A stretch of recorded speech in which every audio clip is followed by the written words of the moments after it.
Thomas Flores sat in the opulent office of his powerful and ruthless older brother. Pablo Flores's whole purpose in life was to climb the political ladder as high as he could manage.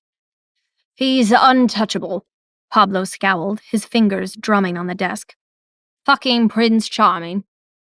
For him, politics was not a career but a battlefield, and that meant clipping the wings of any other prominent political figures who seemed to be on the rise. One of those was Javier Calderon, who was currently giving a speech on the muted TV. His regal presence radiated poise, and he looked unshaken despite the bombing that had nearly taken his life at the Spanish consulate. With his crisp suit and calm demeanor, Javier embodied the collective image of what a prince should look like, and that annoyed Pablo. "They're saying he was hit while trying to protect a child," Thomas observed, leaning back in his chair. "His popularity skyrocketed," lamented Pablo. "The perfect hero narrative. I doubt he was even injured for real." Thomas smirked faintly, but didn't comment, his gaze shifting from the TV to his brother. "So, are you going to tell me why I've been tasked to make Amelia Rivera fall in love with me? Or do you get off on me blindly doing your bidding?" Pablo grabbed the remote and turned off the TV with a sharp click, swiveling in his chair to face Thomas. "Falling in love is optional. Just see that she agrees to marry you as soon as possible," he said almost didactically. Thomas blinked, momentarily stunned. "Pablo, I just met the girl. Don't get me wrong, I'm good-looking, but I'm not that good-looking." Pablo leaned forward with a condescending expression. "This isn't about you, baby brother. It's about securing a future for our family." "Securing the future with a small-town mayor's daughter? Forgive me if I don't see the grand strategy." Pablo smirked. "The mayor isn't her biological parent, but you know who is? Gabriela Del Rio." The name dropped like a bomb, and Thomas straightened, his nonchalance evaporating. "Gabrielle Del Rio?" "The Gabrielle Del Rio. You're serious?" Pablo nodded, looking satisfied.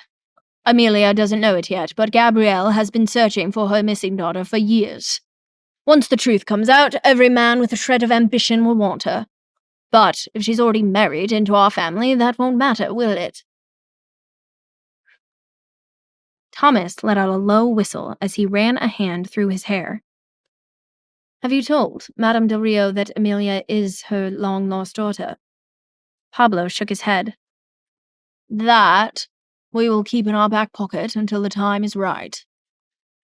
Thomas leaned forward, enticed by the prospect of his future mother-in-law. "She's the kind of woman who can start wars and end them just as easily." Pablo perked up. "She doesn't just influence wars, she holds the purse strings. A significant portion of the Department of Defense budget flows through her hands. And if you're secure, Amelia, you secure Gabriela." Thomas grinned, inspired to kick his charms into full gear to snag Amelia. "Oh, it won't be a matter of if, just a matter of when." At the Council of Foreign Affairs, Amelia's boss, Craig Schultz, stared blankly at his phone as he processed the back-to-back calls he just received. It wasn't every day he spoke to the offices of two of Spain's most powerful men, Prince Javier Calderon and Prime Minister Pablo Flores. And for some reason, both men had called to intercede on behalf of one of his interns, Amelia Rivera. They insisted she be reinstated and given the chance to take the certification exam. Craig sat back in his chair, flipping open Amelia's file. He scanned her records with a furrowed brow, wondering if there was something extraordinary about this intern that he had completely overlooked. Amelia sat cross-legged on the floor, distractedly unpacking her suitcase, while Max played nearby. "Oh, I hope Javier is remembering to take the analgesics Dr. Marquez prescribed. Otherwise, the pain will creep up on him right in the middle of his press conference." Just then, her phone buzzed, breaking her thoughts. It was her ex-boss. But, Mr. Schultz, I thought the rules forbade interns from retaking the exam, she said on the phone. What do you mean by orders from above? Yeah, I really appreciate it. Tomorrow at 2 p.m. is perfect, thank you. Amelia hung up the phone, her face lighting up. Things were going her way today. Not only was she back home, well, back at Javier's home, receiving endless welcome back bear hugs from Max, she now found out she would get another shot at her certification exam. Could this be Javier's doing? Did he find the time in his packed schedule to pull strings for me? Even while recovering from his injuries and making a major press appearance. Just a few hours ago, she'd thought Javier wanted nothing more to do with her. That evening, Amelia sat beside Max on his bed, brushing his hair back as his eyelids grew heavy and nothing else mattered. At that moment, her heart was full. Sleep tight, little moon. Don't let the bed bugs bite, big star. He murmured, his voice heavy with sleep. She paused for a moment, watching him drift off to sleep. Her gaze turned toward the window where the moonlight streamed in and Javier's face came to mind. After she spent the last week making his health the center of her universe, she couldn't help but worry about how he was faring at his press conference. He must be exhausted, having to move out in the world and deal with the public for this long. Later, in her bedroom, Amelia turned on the TV to confirm her suspicions and found a broadcast of Javier engaged in a very long press conference. She knew he had to be fading, but by the look of him, you would never guess that his pristine suit was hiding critical injuries. He looked strong and unshakable up there, like a mountain. He was built to be a leader.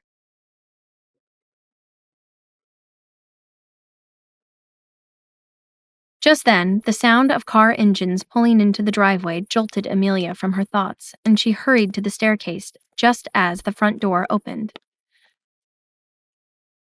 Javier walked in, his movements stiff, flanked by Victor and several staff members. Victor was the first to greet her. Miss Rivera, you're up late. Amelia's eyes briefly met Javier's, and she wanted to ask how he was feeling, to say that she'd spent all day worried about him. But he looked away. He'd probably feel burdened by her concern for him anyway. I was just getting some water, she made up, feeling uncomfortable about the scrutiny of so many eyes. Javier turned to one of the servants. Take a glass of water to Miss Rivera upstairs, he requested, sounding exhausted. Amelia nodded, intimidated, and retreated up the stairs. Javier dismissed the staff and sank onto the sofa, relieved he wouldn't have to hide his discomfort any longer. He leaned back, closed his eyes, and pressed his hand to his side where the pain was sharpest. From the shadows of the staircase, Amelia watched, her heart clenched at the sight of him, exhausted and worn. She went to the kitchen and returned silently with a glass of water. Here, she said softly. Javier took it and drank it in one gulp, leaning back again. You overexerted yourself, didn't you? She asked gently. He grunted in response. You shouldn't push yourself so hard yet, she insisted. Is that your advice or an order, Dr. Rivera? He asked, his eyes still shut. Which will work best on you? She challenged. Neither. The interests of my country are more important than my physical discomfort, he replied, then opened one eye with a soft grin. But I didn't hate when you bossed me around all week. She crossed her arms, commanding. Then I order your highness to rest and take all your medication. Just then, his tired eyes softened, and Amelia remembered her makeup exam. Javier, I have to thank you for something. He raised his brow. You do? A sweet smile crossed her lips, and they found themselves just staring at each other. But just as she was about to speak, her phone erupted with a loud buzz and shattered the moment. She scrambled to silence it, but ended up fumbling the phone, which hit the floor with a thud. Javier became impatient. Just take it before you wake up Max. She smiled apologetically, then saw her caller ID read Thomas. She stepped into the adjacent room to answer. Hello? Did I wake you? Thomas's voice sounded warm on the other side. No, I was up. Is everything okay? Couldn't sleep, and I thought of you. Sorry to hear I'm keeping you up then, she teased. Yeah, I was anxiously expecting your call, then figured you might want me to take the initiative and congratulate you myself. Wait, what are you talking about? The exam! I convinced your boss he'd be a fool not to let you retake it. Did they not tell you yet? They did. That was you? Amelia was surprised. She assumed it had been Javier's doing. Why did it feel a bit disappointing to learn it wasn't him? You thought it was one of your other charmingly handsome blind dates? Amelia laughed. No, I just didn't realize a divorced middle school teacher had that kind of pull. Wow, thank you. You can thank me properly over a meal, and I'll tell you more about the secret, powerful lives of middle school teachers. We run America. She chuckled again. It's a date then. Officially, this time. They settled on a breakfast date at the Gables golf course in a few days. Meanwhile, Amelia's voice echoed faintly through the estate, and Javier, still seated in the living room, overheard enough to piece together who was on the other end of the call. The blind date guy. And that they would soon meet again at the golf club. When Amelia turned back toward the living room, she saw Javier slowly making his way up the staircase. His movements were labored, his body clearly worn from the day's events. She hurried to his side. Oh, careful on the stairs. Want to hold my arm? He simply grunted, and she tensed up, not understanding what she had done to offend him this time. Worried he might overexert himself on the stairs, she silently followed behind. When they reached the point where their paths diverted to their separate rooms, she heard a deep voice abruptly call out. Amelia. She turned to see an unreadable emotion in his eyes. You deserve more than a divorced schoolteacher you met on a blind date. Caught off guard, Amelia opened her mouth to respond, but no words came out. Javier continued, his voice hoarse after straining his body on the stairs. You're a brilliant woman. Don't sell yourself short. To find out what happens next, download the Pocket FM app in the next minute to get free access to all episodes of The Royal Accident for free.